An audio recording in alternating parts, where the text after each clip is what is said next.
r/AskReddit by Surreptitious. What is the scariest story you know that is 100% true? I would call it creepy more than scary, but my mom's friend had a small house and lived alone. She noticed weird things. A batch of soup depleting faster than usual, missing eggs, damp towels in the hamper when she hadn't used any, extra dishes in the dishwasher, etc. This went on for months. She thought she was just being forgetful. One day she heard some thumping around in her attic and went to investigate. She found some makeshift living quarters, small radio, hot plate, sleeping bag, pillow, food wrappers, etc. She called the cops who came to keep an eye on the place. They ended up catching a homeless man climbing a tree, trying to sneak into her attic window. He had been doing this almost daily. He would wait for her to go to work, then go downstairs and help himself to food and amenities. The funny part about this story is they got to know each other throughout the ordeal, and the guy was actually very respectful, just down on his luck. She didn't press charges. Instead, let him move in, helped him get a job, and he lived in the attic until he got back on his feet. Creepy shit with a happy ending. Niche of a train disaster is something that reminds me how death can come at any moment. A train with 51 wagons of sulfur, fertilizer, petrol and cotton wool somehow broke loose and rolled down the track about 20 kilometers until it derailed in the town of Khayyam, Iran. There were no humans on board. Chemical leaks ensued and authorities tried to extinguish whatever fires broke out. At one point, the whole thing explodes. And it really explodes. The whole town of Khayyam is literally demolished. 3 nearby towns are badly damaged and it was heard 70 kilometers away. The wreckage continued to explode for several days after. Around 300 people died and more than that injured. An earthquake of 3.6 on Richter scale was produced. My mom was driving, and a guy ran out in the road, so she stopped so she couldn't hit him. It was night time, so it was pretty dark out, and 3 other men emerged from the forest around, all trying to use the door handles of her car to get in. She locked them luckily, and gassed it to the nearest town. Remember to always lock your car after you start it, because if it wasn't unlocked who knows what would have happened to her. Probably one of the many reasons newer cars auto lock their doors once you go over 15 miles per hour. The 1904 Cincinnati Privy disaster. In 1904, 9 schoolgirls drowned in an outhouse after the floor collapsed. They literally drowned in human waste. This is the second post in this thread that features Cincinnati. For such an inconspicuous little Midwestern city, it does have a colorful history. My friend's boss bought an Audi A4 convertible, back when they were new and interesting. One of the talking points was the pop-up roll hoops that were hidden unless you rolled it. A few months after buying it he got to test those roll hoops out, as he lost control and skidded down a steep bank about 10 meters, 35 ft, deep. The roll hoops did their job, and he survived with just cuts and scratches from the bushes he'd plowed through. The car ended up the right way up and he got out, walked back up the bank to the side of the road, then got on the phone to the police to report the accident. While he was standing there, a driver from a car that had seen the accident came over to speak to him. Approaching from behind, the other driver asked if he was okay. My friend's boss turned around to reply and dropped dead. His neck had been fractured. It was in one piece right up until he turned his head, when it severed his spinal cord. That would be so fucking traumatic for the other driver. Fairly common to break your neck and not realize apparently. Various torture murders are probably the most horrific things I've read about. Junko Furuta, who was a perfectly normal girl until she was kidnapped off the street by a gang for no reason. Purely wrong place, wrong time, according to Japanese sources, and unimaginably raped and tortured to death over 44 days. Kiki Camarena, a D agent in Mexico who was kidnapped by the Guadalajara cartel and tortured to death over about 3 days. His story is the central focus of the show Narcos, Mexico, but from what I've read, his death was even more brutal than what they make it out to be. A detail consistent in both is that they brought in a doctor to revive him numerous times when he got too close to death, and keep him conscious so he couldn't pass out from the pain. Kellyanne Bates, who was groomed from a young age by a scumbag who eventually killed her slowly over the course of about a month in their apartment. Her injuries were so horrific the jury at the guy's trial had to get counseling.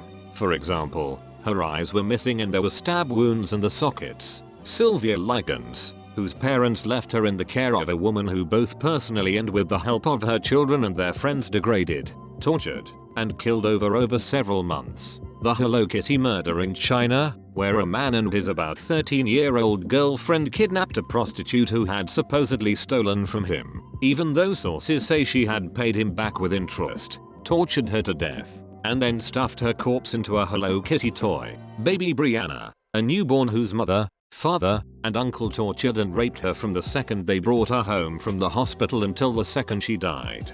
Baby P, a British toddler whose mother let her boyfriend torture him to death. His back was broken in his last days of life. Honestly, there are just so many horrifically on par with each other, you could list them all day. Sylvia Likens, I got sick just reading the name again. I was thinking of adding it here but couldn't remember the last name.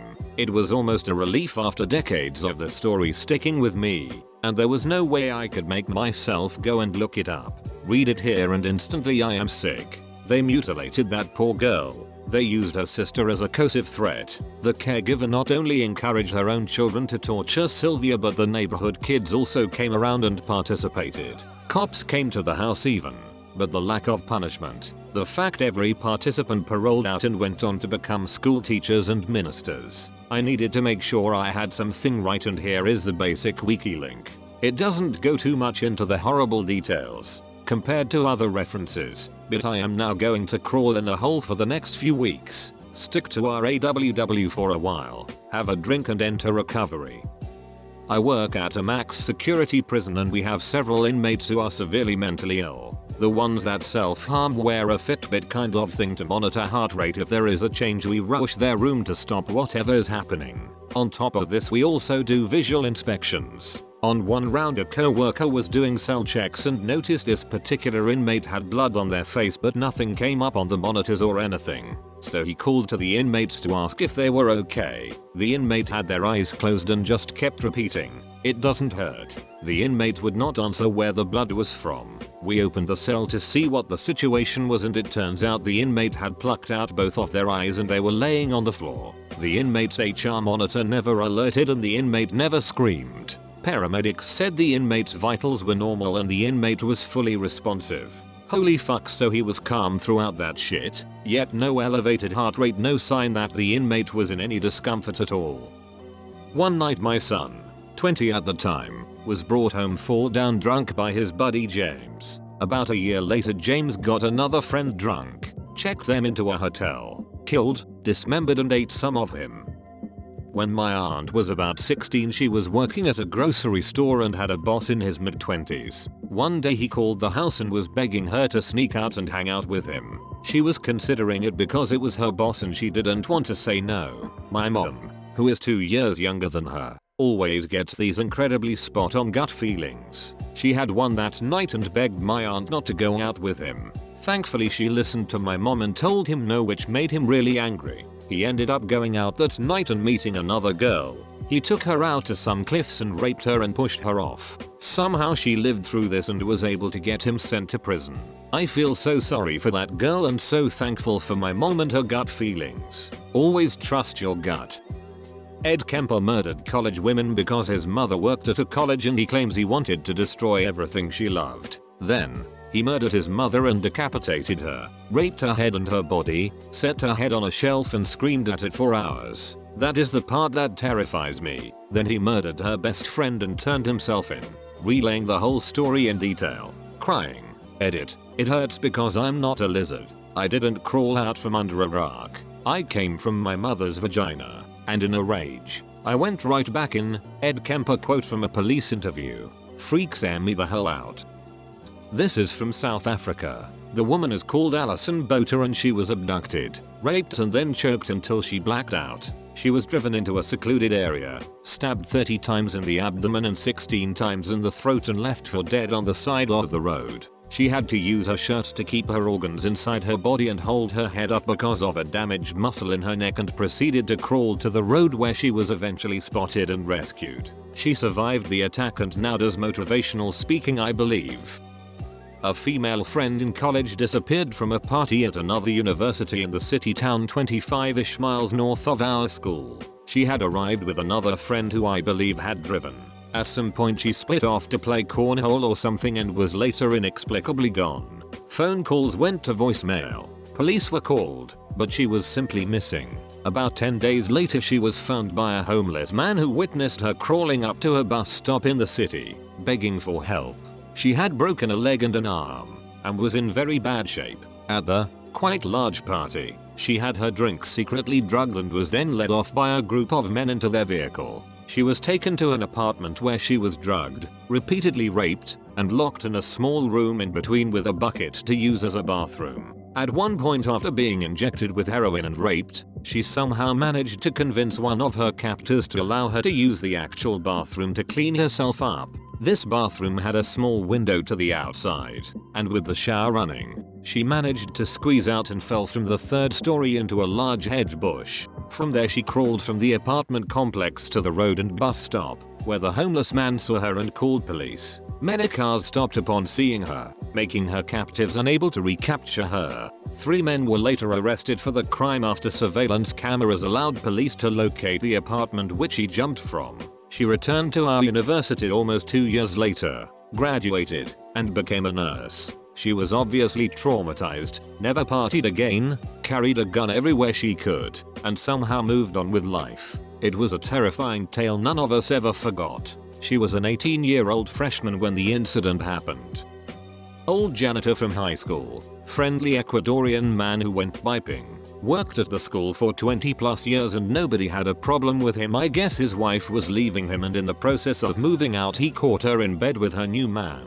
Next day, in the middle of town, he opened fire on her, the man, and then killed himself before any cops had time to respond. The story of Mary Vincent always stands out to me. In 1978, 15-year-old Mary was hitchhiking. A man named Lawrence Singleton picked her up. He brutally raped her and eventually made her get out of the car. She planned to run, but he noticed and cut both her arms off. He threw her into a ditch ravine and left her to die. She packed her stumps with mud to stop the bleeding and spent all night crawling out. She eventually makes it to the highway and starts walking, naked and covered in blood. The first car that saw her sped away in fear. The second car was a couple on their honeymoon. They picked her up and she survived. Edited to add, I was in a rush when I wrote this, so you should definitely read more into the story. It's crazy. From the horrific act itself, to the court proceedings, to the fact that he hardly served any time. The part of the story that fucked me up was she tried to run. He grabbed her by the arm and turned and hacked her with the hatchet. She said she watched as her dismembered arm clung to his forearm after he separated it. This is a hometown story that stayed with me. It happened literally right around the corner from where I grew up, maybe a 2-minute drive away. Judy Kirby murdered 6 children and 1 adult by intentionally driving the wrong way on a divided highway in an attempt to commit suicide. She had been hospitalized for depression, but had also just ended a relationship with her ex-husband's brother and was by some reports involved in drug trafficking and fearing an imminent arrest. She picked up her sister's son, who was celebrating his 10th birthday that day. She then loaded her 3 children into the car, supposedly to pick up a gift for the nephew. Instead, she went missing with a carload of kids. A short time later, calls started coming into 911 about a car going the wrong way down the highway at a high rate of speed. They made it about 90 seconds before a head-on collision with another vehicle, driven by a father with 2 children and another child along for the ride. The crash annihilated both vehicles. The only survivors were Kirby herself and the child who was along for the ride in the other car. There were pieces of children all over the highway. She was sentenced to 215 years in prison. How do people do shit like that? My grandfather was an engineer architect for US Steel through the early 70s. One day a co-worker who was getting divorced brought his young son and young daughter for a tour of a steel mill. Proceeded to bypass the admittedly lax security of the 60s. Picks up his kids and jumps, with them, into some molten steel. Thanks for watching. PLZ like and subscribe. Have a wonderful day.